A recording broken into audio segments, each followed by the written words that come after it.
بسم اللہ الرحمن الرحیم۔ ایک سوال ہے کہ ہم آخر ڈرتے کیوں ہیں؟ اس سے پیشتر اس سوال کا جواب ڈھونڈا جائے، یہ سمجھنا ضروری ہے کہ ڈر ہے کیا؟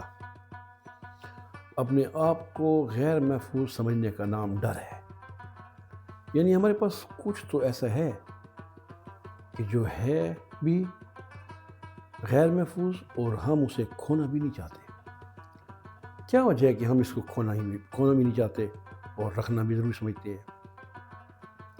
یا یوں کہہ لیں کہ وہ لازم اور غیر محفوظ چیز ہمیں اتنی پیاری لگنے لگی ہے کہ ہم اسے کسی بھی قیمت پر نہیں کھونا چاہتے۔ یہ بھی سوچنے کی بات ہے کہ کیا یہ پیار دو طرفہ ہے یا یک طرفہ؟ اگر دو طرفہ ہے تو پھر ڈرنے کا اس لیے بھی اندیشہ نہیں رہتا کیونکہ اس میں فریقین ایک دوسرے کو جواب یا رسپانس دے رہے ہوتے ہیں۔ لیکن ہم چونکہ ڈرے ہوتے ہیں اس لیے ہمارا یہ پیار دو طرفہ ہو ہی نہیں سکتا۔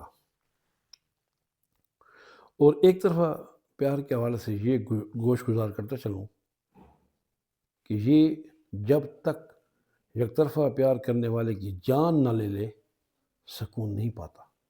اب آتے ہیں اس سوال کی طرف کہ ہم آخر ڈرتے کیوں ہیں، جس کا سیدھا سادہ جواب ہے کہ ہم اس لیے ڈرتے ہیں کہ ہمارا پیار کہیں ہم سے چھن نہ جائے اور اس کو غیر محفوظ سمجھ کر خوفزدہ ہونے لگتے ہیں۔